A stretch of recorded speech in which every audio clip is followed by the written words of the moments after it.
Hello, welcome back to Lady Loves Dead Reads. My name is Jessica, and this is my December 2024 reading wrap-up.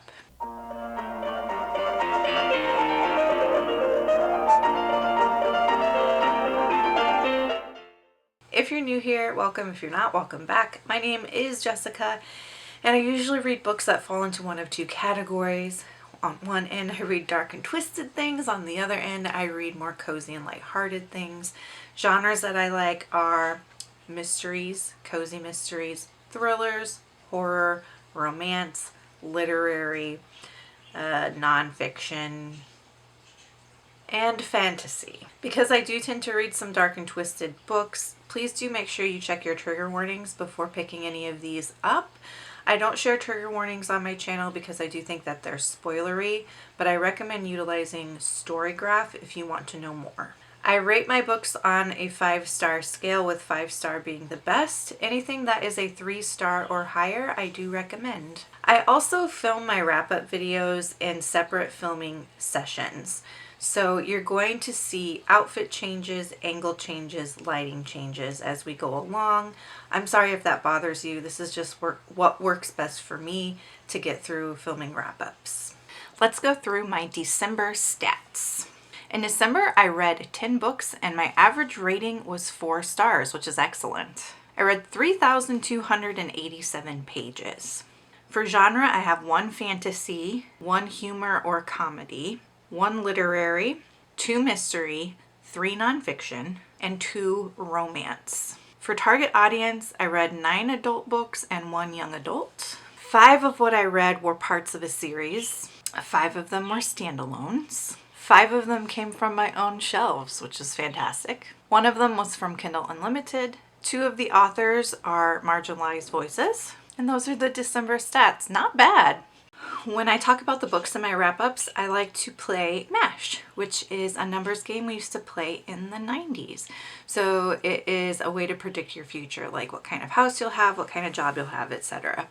I do 4 different MASH categories. The first is the house, and that would be what setting I want to be in. The second is romantic partner, so who's my crush. The third is family, so what friend or family group would I want to be a part of? And the fourth is job. What job from the book would I want to be a part of? I draw 4 books from my I'll Create Apothecary jar. For this video, I'll be able to do 2 rounds of MASH, and each round will have a wild card. And for the wild cards, they can go in any category of the 4. So, Premeditated Peppermint by Amanda Flower. Clockwork Princess by Cassandra Clare. The Third Gilmore Girl by Kaylie Bishop. Neural Rewiring for Eating Disorder Recovery by Tabitha Farrar. And the wild card is A Winter in New York by Josie Silver. Premeditated Peppermint by Amanda Flower. This is an adult cozy mystery. It's book 3. Yes, book 3 in the Amish Candy Shop Cozy Mystery series. It was published in 2018 and is 332 pages long. In this one, we are presented with Bailey, who is the main character in The Amateur Sleuth. She works in a candy shop in her grandparents' hometown, and her grandparents are Amish, so it's an Amish community. And her ex-boyfriend, who is a celebrity chef, comes to town because he wants to film a Christmas episode of his TV show in this community because it's so quaint and quintessentially cozy and Christmassy. And then someone is unalived. And that's the setup for this one. I adored this installment of this series. I thought it was so well done. There's nothing that I would change about it. It was perfectly cozy. The mystery, while nothing, to write home about, it was a fun way to move the plot forward, move the series forward. Interesting character developments, and I like that the mystery and the death was around people from outside of the town. Because sometimes cozy mysteries fall into the trap of how many murders can there be in one small town. But this one worked out. because it was people from New York coming to town for this TV show that caused all of the hullabaloo.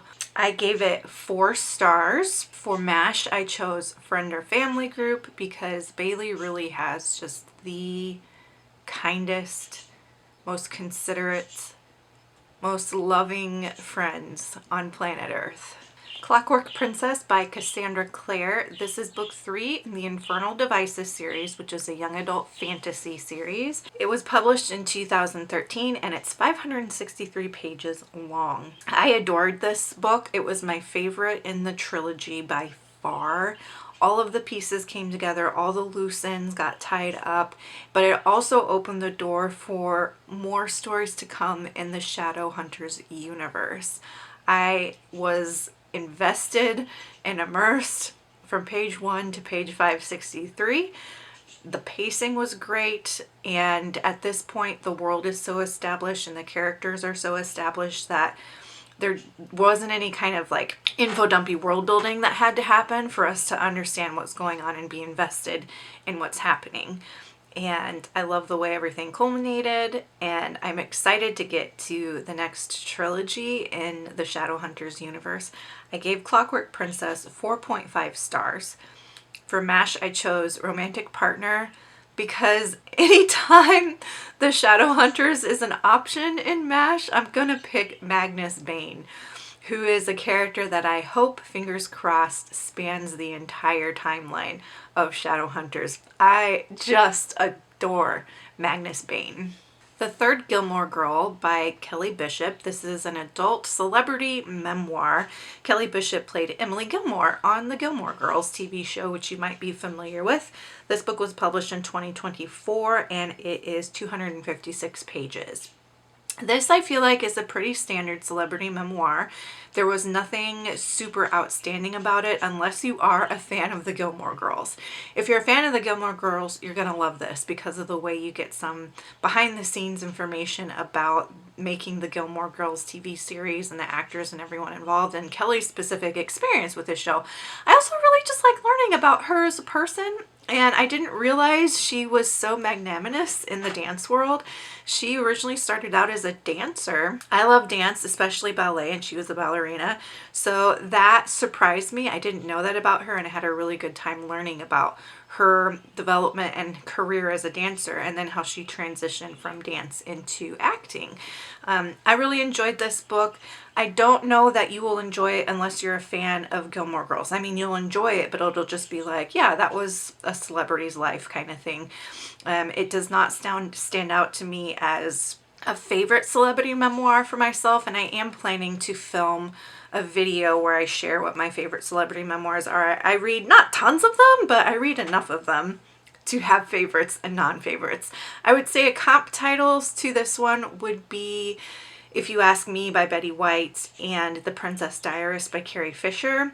Both of those are very similar in that they just trace the actresses' careers and their professional lives, basically, with little bits of their personal life interspersed in there. And so this was very much in line with those memoirs.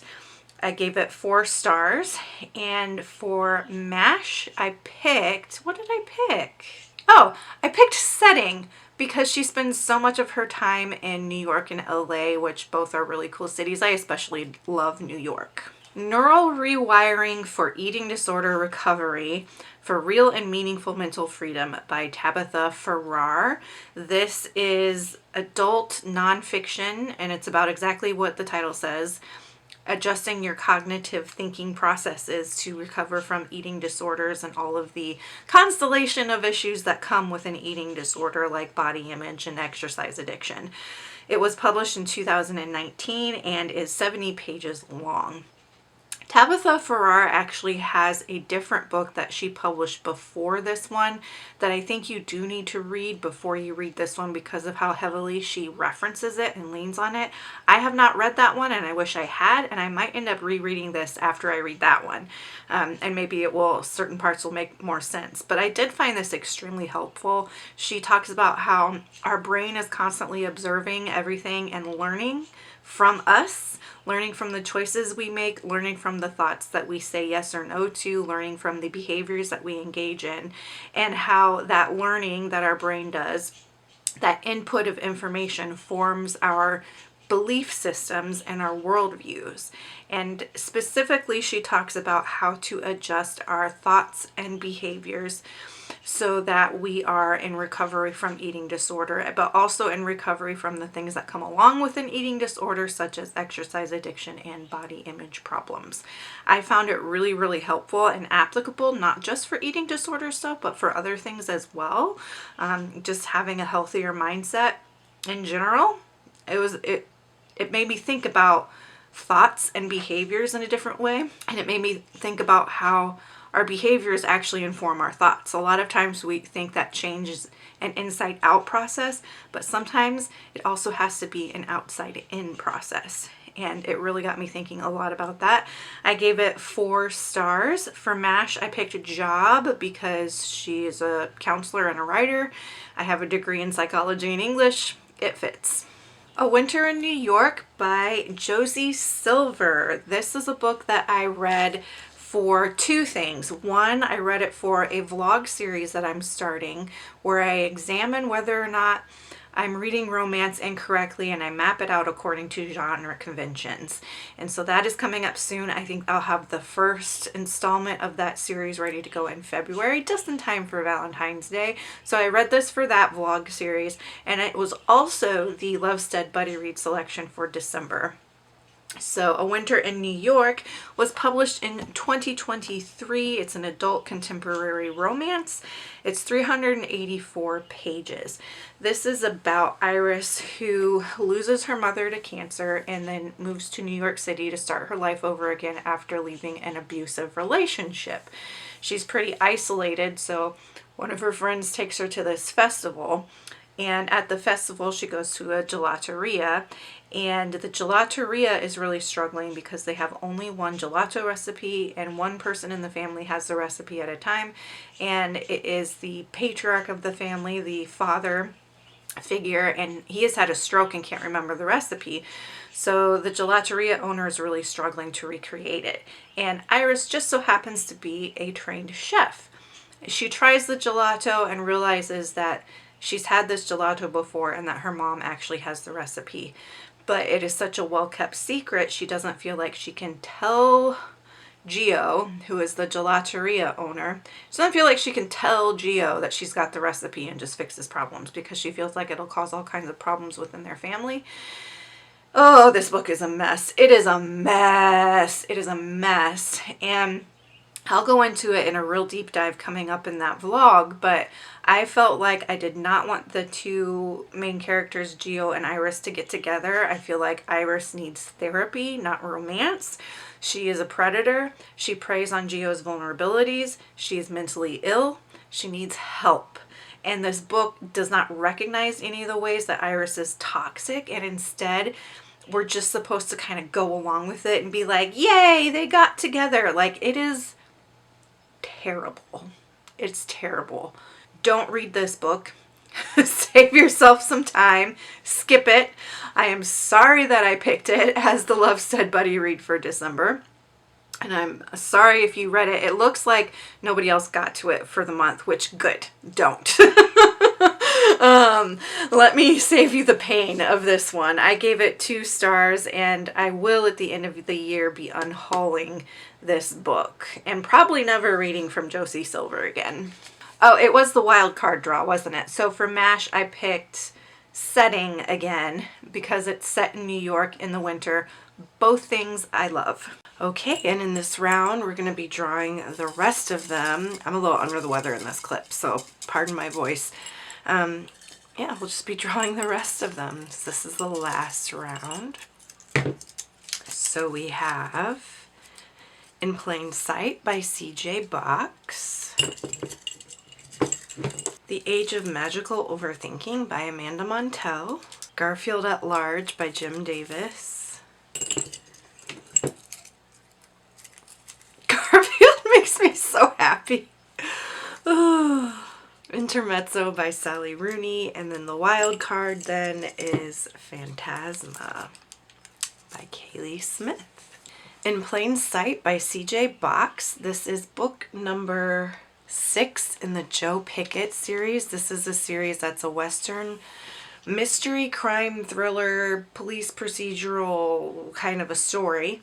Joe is a game warden in Wyoming, and it basically just follows him and his job and the different, situations that Joe encounters, the different crimes that he has to solve for. And you get to know everybody in the town. And in this one, the story is set around a farm legacy family. So it's this family that's had this ranch that's been passed down generation after generation, which commonly happens with large farms and ranches. And this farm family has like a lot of political clout in the community. They have a lot of power over people and businesses and money and things like that. And 2 sons in the family are fighting over who's going to inherit the farm. And that's like one line of plot in this story. And then there's another line of plot where this oddball person comes to town, and he's connected to something that has happened in a previous book in the series. And he's after Joe, trying to get revenge on Joe. And it all kind of weaves together. Nate Romanowski's in this. He's one of my favorite characters. He is a falconer, but he's like also ex-CIA and just this really eccentric dude. He likes to like walk around in the nude in the forest. Like, he's so entertaining. So he's in this one again. And I was really shocked by the ending of this story.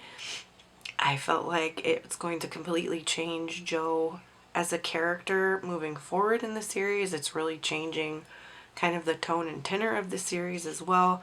So I feel like this was a pivotal point, a defining moment in the Joe Pickett series, and I have no idea what the series is going to be like moving forward. I gave it 3 stars.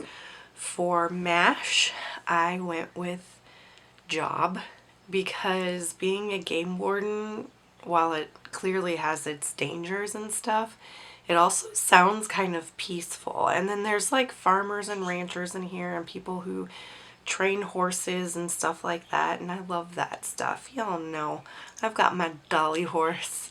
So anything having to do with horses, like, I'll take it.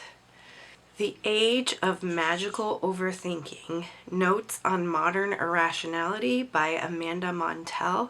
This is an adult non-fiction. It was published in 2024 and it's 259 pages. This is about basically how we think about things and the trends in irrational thinking that are happening in the United States. She talks about fandoms like the Taylor Swift fandom. She talks about how we're prone to magical thinking, like kind of new agey thinking, like, oh, I saw this tarot card and then that happened. So, there's that kind of like magical thinking. She also talks about our tendency to think we know more about something than we actually do. I can't remember the exact word, like the Dunning-Kruger effect. Is that what it is? And how we all think we're a lot smarter than we actually are, and we don't always question like whether things are true. And it was really eye-opening and really, really good. I recommend this if you like psychology, if you like critical thinking, if you like learning about the world, if you want to gain more skills and being able to be a more discerning person and to be able to kind of wrestle with your own irrational thinking a little bit better. I really recommend it. I feel like this book is going to help me be more cognitively healthy, and to have just more rational thoughts, or at least be able to turn to more rational thinking. Like, my initial response to something might be kind of irrational, but then I can remediate and be like, okay, hold up. Am I falling into one of these traps again here and what I'm thinking about? So I really like this book. I really appreciated it. I hope more people read it.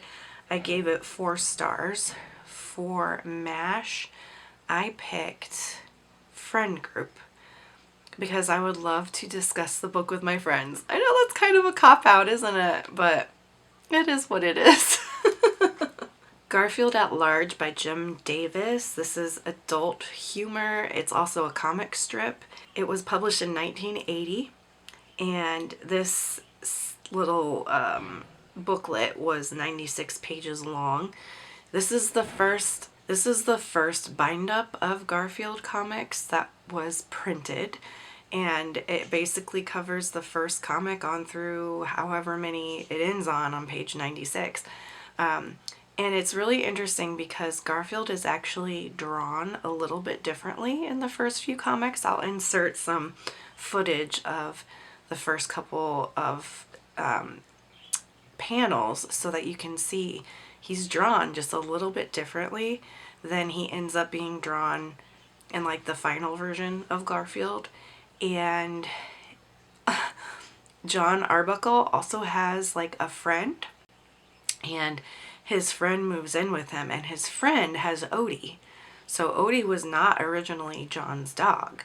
John ends up with Odie after his friend moves out and leaves Odie with him. So that's kind of another like interesting little factoid at the start of like the Garfield universe. I love Garfield. If you're new here, I love Garfield. It's one of those comfort things for me. I watched Garfield as a kid every week in every way I could, and I read all the Garfield comics I could get my hands on when I was a kid. And now as an adult, I'm trying to recollect all of the bind-ups of the Garfield comics and just reread them and enjoy them because they make me so happy. Like, just thinking about Garfield makes me so happy. So I gave it 4 stars. For MASH, I picked Romantic Partner because I would definitely marry John Arbuckle.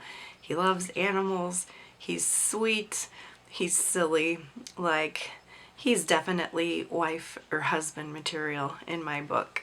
Intermezzo by Sally Rooney.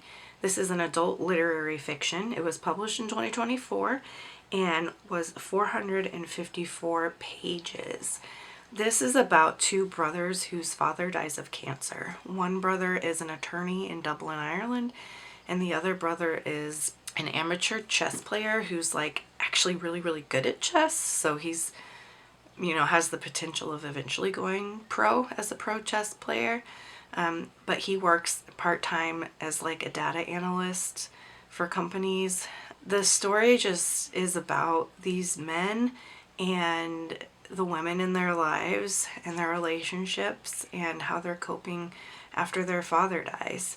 And Sally Rooney does characters so very well. She does characters in a way that are very believable because these people are super complex and layered, and they're not one-dimensional at all. They have good qualities, they have toxic qualities, and Sally does such a good job of showing how someone's like toxic and good qualities affect their relationships, and then how those relationship dynamics affect group dynamics.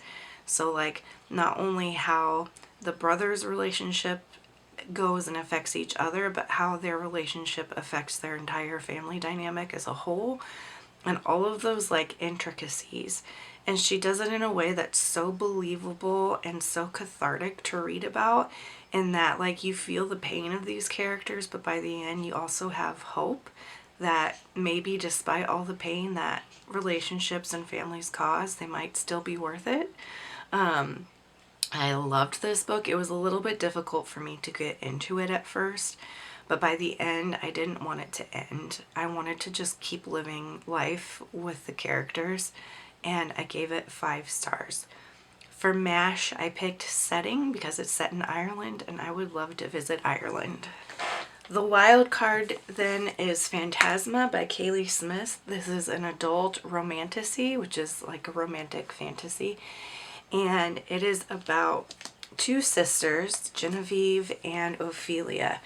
Their mom dies, and when their mom dies, she hands down the family powers of necromancy, I believe. Yeah, correct me if I'm wrong, but I believe she's a necromancer they find out that they're in a lot of debt and they're at risk of losing their house. And then every year, it's set in New Orleans, and every year in New Orleans, there's this big competition that happens called Phantasma. And Phantasma is run by a bunch of like demons and devils and spooky ooky things. And so Genevieve enters Phantasma because she wants to win and save the house. And then Ophelia enters Phantasma because she wants to save Genevieve. And Phantasma is scary because people usually either don't win, they opt to leave voluntarily because it's so horrifying, or they literally die in the competition. So it's very rare for someone to actually win Phantasma. And along the way, Ophelia meets Blackwell. And Blackwell is a character, and she ends up having a romantic situation as she goes through the Phantasma competition. I really, really enjoyed this. I thought the vibes were so awesome. It's like this perfect combination of like horror and romance, because I would say it goes beyond being just fantasy and say it's almost more horror. The body horror is whoa. It's very gruesome, it's very gory, and then I really like the romance and the relationship development there. It was super cute and wholesome and fun. There is OCD representation in this. Ophelia has OCD, and I can't speak to whether or not it was well represented, but the author, Kaylie Smith, does have OCD herself. And so that was a very cool part of the story. A lot of the quotes that I resonated with had to do with Ophelia's experience with OCD. Overall, I had a great time reading this, and I'm definitely going to read the second one. I buddy read this with my friend Jasper over at Coffee and Crack Spines on Instagram. I talk about Jasper all the time, so y'all know who Jasper is.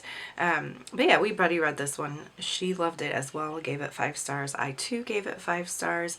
I think for MASH, I would have to pick romantic partner, Blackwell. I know, very basic, but it is what it is. All right, those are all the books that I read in December. Have you read any of these books? What are your thoughts on them? No spoilers for people who maybe haven't read them. What was your favorite book from the month of December? If you just want to let me know that you're here, go ahead and leave me a red rose emoji to match the cover of Phantasma. If you are enjoying my content, make sure to hit like and subscribe. Join the Discord, which is linked down below. And until next time, make sure that you continue to read good books, drink good coffee, take care of yourselves and each other. Bye!